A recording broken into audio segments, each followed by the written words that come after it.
Amen. Comme moi, j'aime beaucoup la parole de Dieu, on va tous lire la parole et préparez-vous à lire plusieurs paroles aujourd'hui. J'espère que vous avez faim pour la parole aujourd'hui. Amen. Amen. Amen, amen. On va commencer avec l'écriture Matthieu 7, 21 à 23. Jésus a dit, pas tout le monde qui dit Seigneur, Seigneur va entrer dans le royaume des cieux.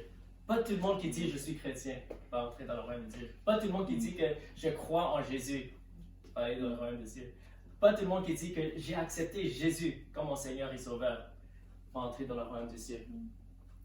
Et ça, c'est les gens ils étaient chrétiens. Clairement, ils étaient chrétiens. Clairement, ils étaient croyants.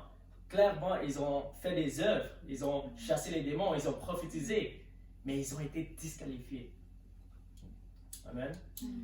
Et ça, c'est une écriture vraiment qui devrait mettre la crainte de Dieu en nous. Amen. On doit s'assurer qu'on n'est pas dans cette catégorie de chrétiens. Amen. Parce que eux-mêmes, c'est comme si ils sont déjà plus avancés que la plupart des chrétiens. Parce que déjà, la plupart des chrétiens ne chassent pas les démons, ils ne prophétisent pas, mais ils étaient disqualifiés. Et qu'est-ce qui les a disqualifiés? Jésus a dit, vous qui commettez l'iniquité. Amen. Il dit, pas tous ceux qui disent, Seigneur, Seigneur, vont entrer dans le royaume de Dieu, mais tous ceux qui font la volonté du Père. Est-ce que quelqu'un peut me dire c'est quoi la volonté du Père?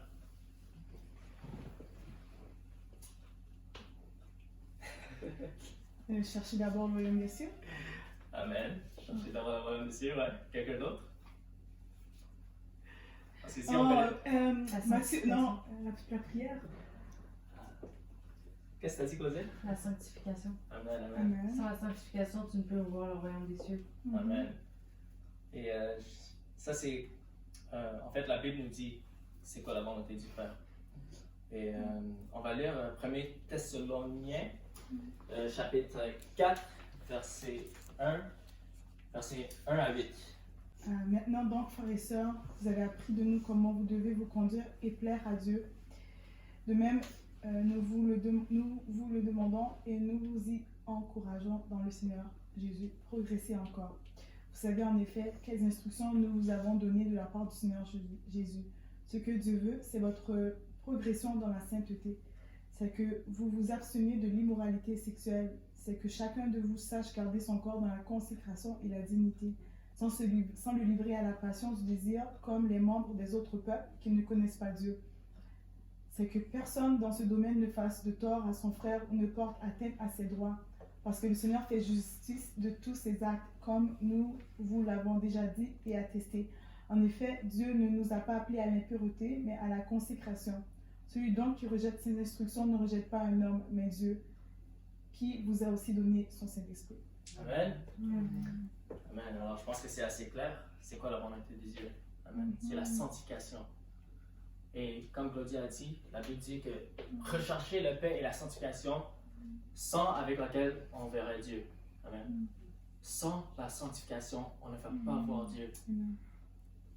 On peut commencer à créer des doctrines, dire que on a plein de faux doctrines aujourd'hui dans l'Église. Amen. Mais la Bible est tellement claire. Sans la sanctification, personne ne va voir Dieu. Jésus lui-même dit, heureux ce sont eux qui sont purs dans leur cœur, car ils verront Dieu. Amen. Même David, il a dit, qui va monter dans la montagne de l'Éternel? Lui qui a des mains innocentes et le cœur pur. C'est lui qui va aller dans le lieu saint, le lieu saint devant Dieu. Amen. Et ça, c'est un enseignement vraiment qu'on doit vraiment... C'est la fondation, en fait. Parce que on peut faire des œuvres, on peut guérir les malades, on peut chasser les démons, on peut prophétiser. Amen. Les choses, on fait tout ça et c'est vraiment bien. Mais on peut faire tout ça et après on peut être disqualifié. Même l'apôtre Paul, lui-même, il a dit, je tiens mon corps, afin que, après que je prêche aux autres, que je ne vais pas être disqualifié. L'apôtre Paul, lui-même, qui a fait tous les miracles, toutes les églises qu'il a bâties, lui-même, il avait la crainte de Dieu. Et il savait que lui-même, il pouvait être disqualifié. Amen. Et c'est pour ça qu'il parlait toujours aux églises. Il disait, ne trompez-vous pas. Ne vous trompez pas. Ne vous trompez pas, c'est ça? Ne vous trompez pas. Ne vous trompez pas, ouais. Et il donnait toujours des avertissements aux chrétiens. Si on regarde chaque livre du Nouveau Testament, chaque livre du Nouveau Testament, je ne parle pas de l'Ancien Testament, parce que tout le monde dit, ah oui, on est période dans la grâce, et on n'est plus dans l'Ancien Testament, alors Dieu va pas nous frapper. C'est vrai qu'on est dans une période dans la grâce, mais si tu lis la Bible, si tu es honnête avec toi-même, tu lis la Bible, tu n'écoutes pas juste les doctrines du monde ou les doctrines chrétiennes qui nous disent que tout est correct. Amen. En fait, Dieu a décrit les prophètes de l'Ancien Testament. Ils disent que les faux prophètes, ils disaient toujours la paix. Et tout est correct. Mais les vrais prophètes, ils disaient la vérité. Amen. Amen. Ils disaient le jugement de Dieu va venir. Répandez-vous. Amen. Amen. Amen. Alors, c'est un enseignement d'amour. Amen. Parce que Dieu veut qu'on soit des vrais enfants de Dieu. Amen. Dieu veut notre bien. Amen. Dieu dit au peuple d'Israël, il dit, je mets devant vous deux choix, la vie et la mort. Si vous choisissez la vie, tu vas avoir la bénédiction, la prospérité, tout ça, rien ne va se passer, tu vas gagner les guerres. Mais si tu choisis la mort, c'est là qu'il va y avoir les malédictions, c'est là qu'il va y avoir les pauvretés, c'est là qu'il va y avoir les maladies. Mais la bonne nouvelle, c'est que Dieu est amour. Amen. Parce que c'est vrai que Dieu est saint, Dieu est juste. Amen. Mais Dieu est aussi amour. Alors, il ne nous laisse pas sans solution. Alléluia. Amen. Amen. Et la solution, c'est Jésus. Amen. Jésus est venu mourir pour nos péchés. Il est resté des morts.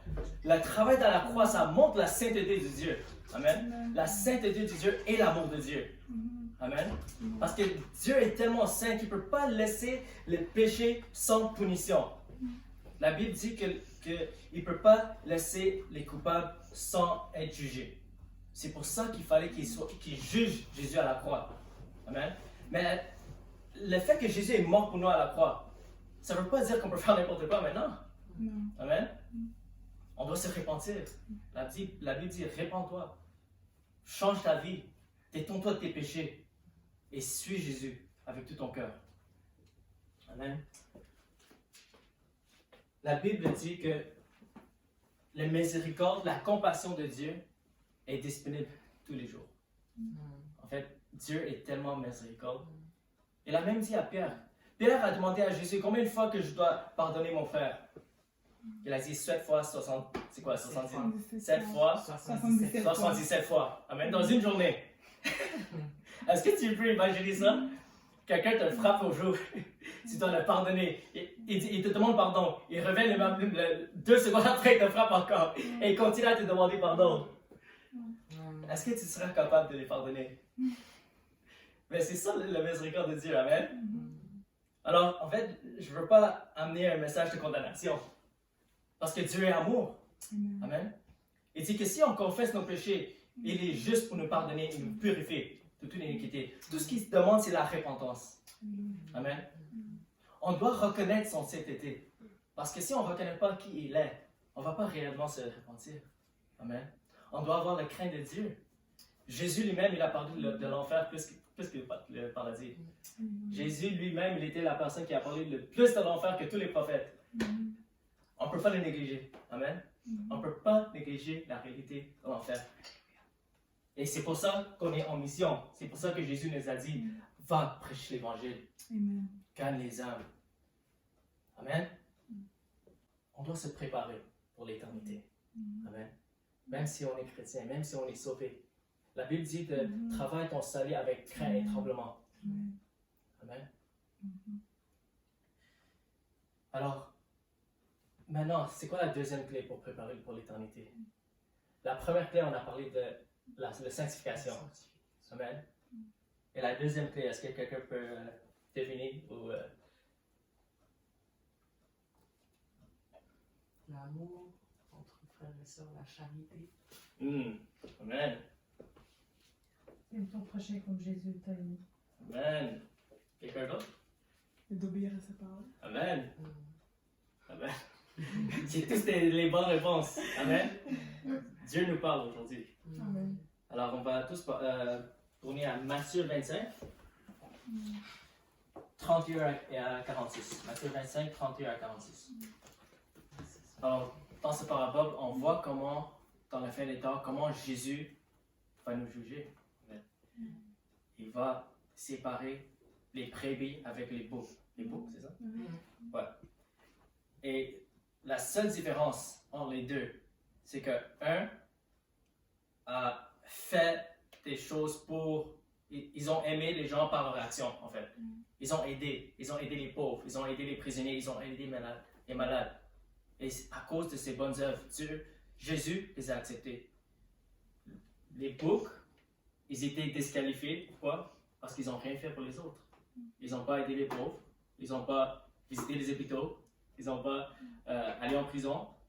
Ils ont été disqualifiés. Alors, une autre chose pour préparer pour l'éternité, pour s'assurer que nous, on n'est pas les boucs, assurer que nous, on ne va pas être disqualifiés, c'est de mettre la parole de Dieu en pratique. Et en fait, c'est ça la deuxième clé. Mettre la parole de Dieu en pratique.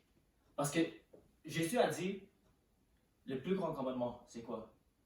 Aime le Dieu, donc aime le Seigneur avec tout ton cœur, toute ton âme, tout ton esprit.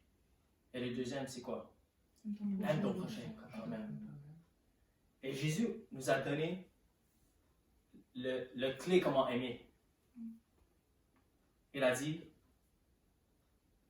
ce que tu veux qu'on fait à toi, fais-le aux autres. Amen. Alors, comme enfant de Dieu, on doit marcher dans l'amour. Marcher dans l'amour, c'est pas juste prier à aller à l'église. Amen. C'est pas juste la communion fraternelle. Tout ça, c'est bon, tout ça, c'est important. Mais on a une responsabilité. Non seulement on a la vérité, on a Jésus, on a le salut, mais aussi, si on voit quelqu'un qui a besoin, on a la responsabilité d'aider cette personne. Souvent, nous comme chrétiens, on est négligents. Peut-être que tu peux vivre une vie de sainteté, obéissance, tu vas à l'église, tu pries. Mais si tu examines ta vie, est-ce que ta vie est égoïste? Est-ce que tu penses à toi-même? Est-ce que tu considères les pauvres? Est-ce que tu considères les malades? Est-ce que tu considères ceux qui sont en souffrance? L'excuse que j'entends souvent pour ne pas aider les pauvres, on va pas, comme par exemple, les gens aiment tellement dire que je ne veux pas donner l'argent parce que je ne sais pas ce qu'ils vont faire avec l'argent. Peut-être qu'ils vont acheter les dons. Okay. D'abord, toi tu ne sais pas. Alors déjà, ça c'est un jugement que tu fais toi-même. Tu ne sais pas ce qu'ils vont faire. Et en fait, ça c'est entre lui et Dieu. Toi, ton responsabilité c'est d'aider la personne. Si toi tu as à cœur d'aider la personne, ce que toi tu fais est bon devant le Seigneur. Malgré ce qu'il fait avec l'argent. Et si c'est ça vraiment t'es concerné à cause de ça, va acheter la bouffe pour la personne. Parce que ça va ton cœur. En fait, si tu me dis, je ne veux pas donner l'argent parce que j'ai peur qu'ils vont aller acheter la drogue. Tu me donnes cette excuse, mais tu ne donnes pas la nourriture à la personne. Déjà, en fait, ça montre que c'est juste une excuse. Ça montre que tu n'as pas vraiment l'amour pour la personne. Amen. Et ça, c'est une autre chose qu'on ne peut pas négliger comme chrétien. On ne peut pas négliger les pauvres. On ne peut pas négliger les malades. On ne peut pas négliger ceux qui ont un besoin. Parce que même Jacques, il a dit, si on sait qu'on peut faire quelque chose de bien et on ne le fait pas, c'est un péché. Il a dit, la foi sans les œuvres est morte. Il a dit, ça vaut quoi que tu dis à quelqu'un qui est nu ou qui est faim ou qui a soif, tu dis que Dieu te bénisse. Vas-y, rentre chez toi et réchauffe-toi. C'est une écriture. Hein? C'est pas une histoire que je raconte, c'est écrit dans la parole. Et ça sert à quoi? Ça vaut absolument rien. Ta bénédiction, que Dieu te bénisse, vas-y en paix, ça vaut absolument rien. Si toi, tu as le pouvoir de l'aider physiquement, avec l'argent, avec la nourriture, avec les habits, il faut le faire. Parce que la Bible dit que comme j'ai dit, la foi sans les œuvres est morte. Et on voit dans la Bible, on donne des exemples. Les gens qui ont été justifiés à cause de leur œuvre. Il y a une... Jacques donne un exemple de Rahab, la prostituée, qui a laissé les espions chez elle. La Bible dit qu'elle était justifiée pas juste parce qu'elle les a bénis, mais elle a mis sa foi en action. Alors, on doit être un peuple d'action. On doit mettre la parole de Dieu en action. Amen. On ne peut pas juste être à nous-mêmes. On ne peut pas juste être égoïste même avec notre foi. Amen. Et Jésus lui-même, il était l'exemple parfait. On veut être comme Jésus. Amen. On ne peut pas juste dire qu'on est chrétien. Parce que la Bible dit que même le diable y croit. Même le diable y croit, même les démons y croient. Et ils tremblent. Et parfois les chrétiens en croient et n'en tremblent même pas. Alors, il y a des démons qui sont même plus avancés que les chrétiens. Parce que les démons ont le crainte de Dieu. Ils ont fui Jésus. Ils tremblent devant le Seigneur. Nous, comme chrétiens, on pense qu'on peut faire n'importe quoi. On ne tremble même pas devant le Seigneur. Les gens vivent dans le péché. Ils ne tremblent même pas. Ils n'ont pas de crainte de Dieu. Amen. Alors nous, on veut être comme Jésus. On veut obéir ses commandements. On veut aimer. Parce que la vie chrétienne n'est pas compliquée. La vie chrétienne, toute la loi, tous les prophètes, toute la parole de Dieu peut être fait avec 2 commandements. Aime Dieu, aime ton prochain. C'est ça la vie chrétienne. Aime Dieu, aime ton prochain. C'est pas compliqué. C'est pas les rituels, c'est pas la religion. Amen. C'est vraiment simple. Jésus l'a simplifié. Mais la question c'est que est-ce qu'on le met en pratique? Il nous a demandé juste mettre ces 2 commandements en pratique. Si tu fais ces 2 commandements, tu vas accomplir toute la loi. Parce que parfois comme chrétien, on est tellement dans la religion et on pense que c'est juste des règlements. Ne fais pas ça, fais pas ça, fais pas ça, fais pas ça, fais pas ça. Mais nous, comme chrétiens, on doit avoir une autre attitude. On doit remplacer ne fais pas ça avec fais ça. Fais les œuvres, obéis à Dieu. Aime les gens. Mets la parole en action. Pratique les fruits de l'esprit. L'amour, la patience. Amen. La gentillesse. Amen. Paul a dit, contre les fruits de l'esprit, il n'y a pas de loi. Ça veut dire que tu peux aimer comme tu veux. Tu peux évangéliser comme tu veux. Il n'y a pas de limite. Tu peux aider les pauvres comme tu veux. Tu es libre. C'est ça la liberté en fait. La liberté, c'est on est libre d'aimer Dieu comme on veut. On est libre d'aider les gens comme on veut. On est libre de mettre la parole de Dieu en action comme on veut. C'est pas compliqué. Il faut arrêter de spiritualiser la vie chrétienne. Si tu veux avancer, si tu veux faire les grandes choses pour Dieu, mets des efforts pour mettre la parole de Dieu en action. Si une personne aujourd'hui, il décide de se lever, il dit, moi je veux aider tous les pauvres de Montréal, tu penses que Dieu va le limiter? Tu penses que Dieu va mettre une loi et dire que tu peux juste aider à ce niveau? Dieu veut faire même plus. Même plus que toi. Toi, tu as envie de gagner le maximum d'âmes possible. Le désir de Dieu est même plus que ton désir. Mais c'est à nous de mettre la parole de Dieu en action. C'est à nous de mourir à notre chair. C'est à nous d'arrêter d'être égoïste.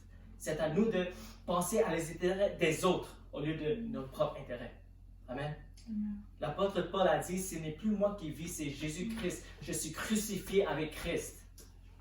Et c'est plus moi qui vis, c'est Jésus qui vit en moi. Alléluia. Amen. Et en fait, peut-être que c'est une parole difficile. On peut sentir que c'est difficile. Ou peut-être on peut sentir que c'est impossible. Ou peut-être on peut sentir que on n'est pas qualifié ou je ne peux pas atteindre à ce niveau. Mais Dieu nous dit que c'est possible. Amen. Rien n'est impossible à Dieu. Amen. Même le Pierre avait cette même attitude. Je pense que c'était Pierre, il a dit, si c'est comme ça, qui peut être sauvé?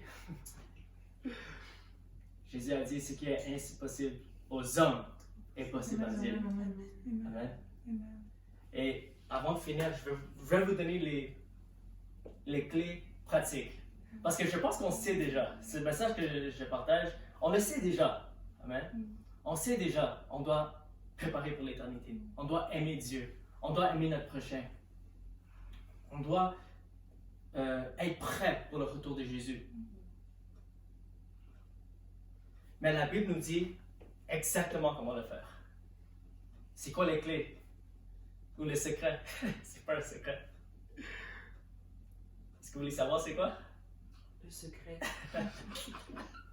Pratiquement, comment on le fait? Par amour. Par amour. En fait, la Bible nous dit, il y a juste une place, il y a une chose que Dieu nous dit, la seule façon qu'on peut transformer nos vies, que notre vie peut être transformée. Mourir En à sa restant mort. connecté à lui, en demeurant en lui.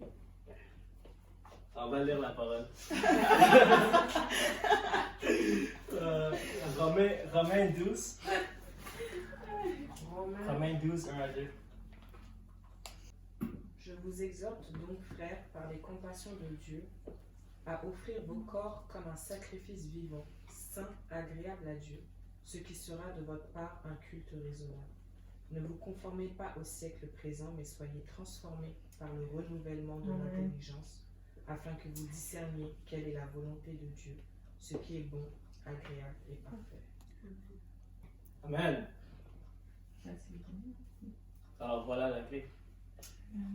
L'apôtre Paul nous a dit, ne sois pas conformé à ce siècle présent, à ce monde, mais sois renouvelé dans votre intelligence, sois renouvelé dans tes pensées. Amen. Alors c'est ça la clé. Parce que tout ce qui entre dans nos pensées, tout ce qui entre dans notre intelligence, influence notre vie. Amen. Alors si aujourd'hui tu sens incapable ou tu sens que tu n'arrives pas à vivre cette vie de sainteté, examine ce qui entre dans tes yeux, examine ce qui entre dans tes oreilles. Amen. Qu'est-ce que tu regardes? Qu'est-ce qui t'influence? C'est quoi ton focus? Est-ce que tu écoutes toujours la musique mondaine? Est-ce que tu écoutes toujours la radio mondaine? Est-ce que tu regardes toujours les films mondains? Amen. Parce que, en fait, les yeux, c'est le lampe de l'esprit. The lamp to the soul. C'est comme la lumière. Ouais, la lumière. Et tout ce qui entre contamine ton âme. Tout ce qui entre t'influence. C'est pour ça qu'on doit être renouvelé dans nos pensées. C'est pour ça qu'on doit méditer la parole de Dieu. Amen. C'est pour ça qu'on doit focuser sur les choses qui sont pures. Amen. Amen. Comme Paul l'a dit. Amen. Les choses qui sont pures, les choses qui sont louables. Je ne sais pas si c'est le mot en français. Praiseworthy. Les choses qui sont bons. Qui sont bons. Qui sont bons. Agréables. Agréables. Amen. Et c'est pas enlever tous nos pensées. Parce qu'en fait, les bouddhistes, c'est ça qu'ils font. Et ils vident leurs pensées, en fait. Et en fait, ça c'est dangereux parce que ça peut attirer les esprits. Ça c'est la méditation, tu vois. Mais nous, chrétiens, on nous dit clairement de soit renouvelé dans nos pensées, ça veut dire soit rempli avec la parole de Dieu. Amen. Sois rempli avec les choses de Dieu. Remplis tes pensées avec la parole de Dieu. Remplis ta tête avec la casquette du salut. Amen. Alléluia. Une autre clé, que la parole de Dieu nous donne pour vivre une vie de sainteté et pour mettre la parole en action. Il y a un autre clé que Dieu nous donne.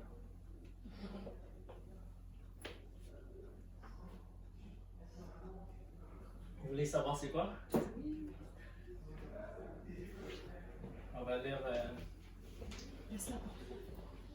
va lire, Psaume chapitre 1, versets 1 à 3. Donc, la première chapitre du Psaume, le premier 6 versets, David nous donne un clé. Et il dit, heureux l'homme qui ne marche pas selon les conseils des méchants, qui ne s'arrête pas sur la voie des pécheurs et qui ne s'assied pas en compagnie des moqueurs. Pourquoi? Parce que les gens avec qui tu t'entoures, c'est ça que tu vas devenir, en fait. Et c'est ça la clé. Parce que moi, par exemple, quand j'étais né de nouveau, avant, je fumais beaucoup de la drogue. Et moi et mes amis, tout ce qu'on faisait, c'était fumer la drogue tous les jours. Et au début de ma foi, quand j'étais né de nouveau, je ne savais pas comment sortir de ça. J'étais addict. Mais une chose qui m'a aidé, en fait, une chose qui m'a délivré, c'est que j'ai complètement changé mon entourage.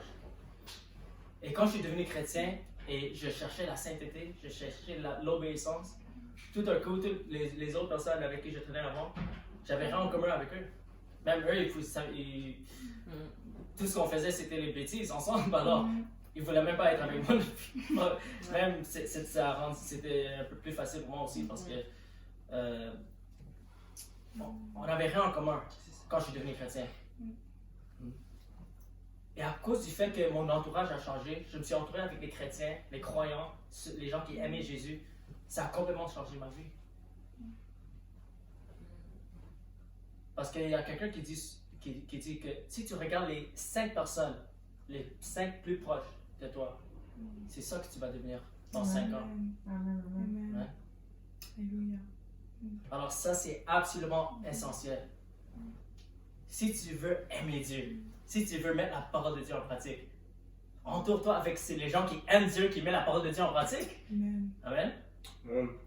Si tu as peur d'évangéliser, si tu te sens incapable, entoure-toi avec des évangélistes. Amen. Alléluia. Pour te fortifier. Alléluia. Amen. Amen. Même si tu veux prophétiser, si tu as envie de prophétiser, entoure-toi avec des prophètes. Amen. Amen. C'est ça que le roi Saul a fait, en fait. Quand il a été loin, Samuel l'a envoyé quelque part. J'ai oublié c'était quoi le contexte. Mais il a rencontré les prophètes qui prophétisaient. Et tout d'un coup, l'Esprit de Dieu est venu sur lui, il a commencé à prophétiser. Amen. Et ça va avec toutes choses. Ça va avec l'amour de Dieu. Ça va avec la sainteté. Ça va avec l'obéissance.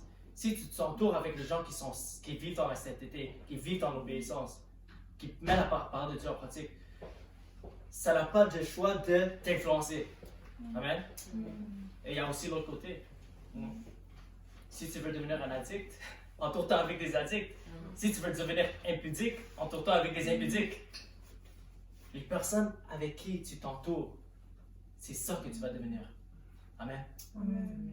Alors c'est ça les 2 clés pour une vie de sainteté, pour une vie d'obéissance, pour le vie de mettre la parole de Dieu en action, le renouvellement des pensées. Amen. On doit couper toute musique mondaine, toute chose mondaine qu'on regarde, qu'on écoute, et on remplace ça avec la parole de Dieu.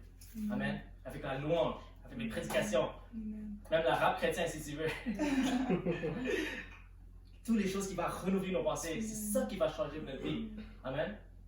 C'est la seule façon que notre vie peut être transformée après que tu es né de nouveau. Parce que quand tu es né de nouveau, ton esprit est sauvé, mais ton âme est en train d'être renouvelée. Et c'est à toi de renouveler ton âme. C'est à toi de renouveler ton pensée. La Bible ne dit pas que Dieu va renouveler tes pensées. Hein?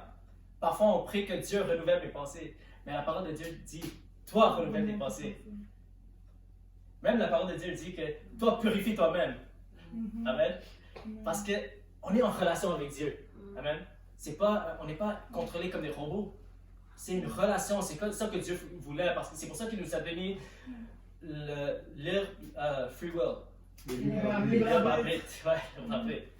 Amen. Parce qu'il veut une relation avec nous. Maintenant, on est en partenariat avec Dieu. Amen. C'est pour ça que c'est Dieu qui travaille en nous pour faire sa volonté. Mais en même temps, la Bible dit que travaille ton salut avec crainte et tremblement. On doit répondre à son amour. On doit répondre à cet esprit qui nous dirige. Amen. L'Esprit de Dieu ne peut pas nous forcer. Il peut nous influencer, mais c'est à nous d'obéir. Parce que si on est contrôlé, on n'a aucune réponse. Mais si on s'aligne avec l'Esprit de Dieu, on décide de renouveler nos pensées, on décide de s'entourer avec des gens qui aiment Dieu. Amen. Les gens qui prêchent la parole, les gens qui gagnent les âmes. Amen. C'est ça que moi j'aime. J'aime les gens qui aiment Dieu. Alléluia. Amen. J'aime tout le monde en fait, mais je veux m'entourer avec les gens qui aiment Dieu. Amen. Amen. Amen. Je veux m'entourer avec les généraux de Dieu. Les gens qui veulent mettre la parole de Dieu en pratique. Les gens qui veulent faire les grandes choses pour le Seigneur. Les gens qui veulent aider les pauvres. Les gens qui veulent entrer dans les hôpitaux, prier pour les malades. Amen. Alléluia. Amen. Les gens qui veulent entrer dans les prisons, visiter les prisonniers. Amen. Et moi j'espère que chacun de nous a cette même désir. Amen. Et que chacun de nous met cette parole de Dieu en pratique. Amen. On se prépare pour l'éternité. Pendant qu'on est sur la terre, on est en mission. Amen. C'est un privilège d'être sur la terre pour accomplir l'œuvre de Dieu, pour accomplir la grande commission. Alléluia. Parce qu'après sa vie, on ne va pas plus prêcher l'évangile, on ne va plus guérir les malades, on ne va plus chasser les démons. Maintenant, on doit travailler, on doit se préparer pour notre récompense. Alléluia. Amen. Alléluia. Amen. Alors là, je suis à la fin de mon message et j'espère que vraiment que on ne sera pas ceux qui écoutent juste la parole de Dieu, parce que la Bible dit qu'il y en a qui écoutent, mais ils ne les mettent pas en pratique. Alléluia. On doit être les doers of the word. C'est qui met en pratique. Ceux qui mettent la parole de Dieu en pratique. Amen. Pas juste écouter. Et des exemples. Ouais, être des exemples. Pas juste ceux qui disent Amen, pas juste ceux qui agréent avec le message, mais ceux qui prennent le message et la mettent en pratique. Jésus lui-même, il a dit, je ne vais pas essayer de le citer parce que c'est compliqué en français, mais il a dit que tous ceux qui écoutent mes paroles, mais ne mettent pas en pratique, ils sont comme ceux qui bâtissent la maison sur le sol. Et c'est détruit. Mais tous ceux qui écoutent la parole et la mettent en pratique, ils bâtissent leur maison sur le rocher. Alléluia. Amen. Et j'espère que chacun de nous aujourd'hui, on va être comme ceux qui bâtissent notre maison sur le rocher. On va écouter la parole et on va la mettre en pratique. On va renouveler nos pensées, on va maîtriser la parole. On va couper toute chose mondaine, toute chose qui ne glorifie pas Dieu, toute chose qui peut nous emmener en enfer. Parce que l'enfer, en fait, c'est pas une blague. C'est une réalité et c'est éternel.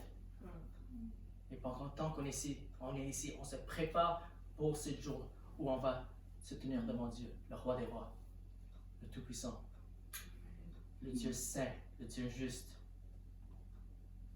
Et on va être comme les brebis. Alléluia. On va pas être comme les veaux. On va être comme les brebis. Il va dire, bienvenue à la maison.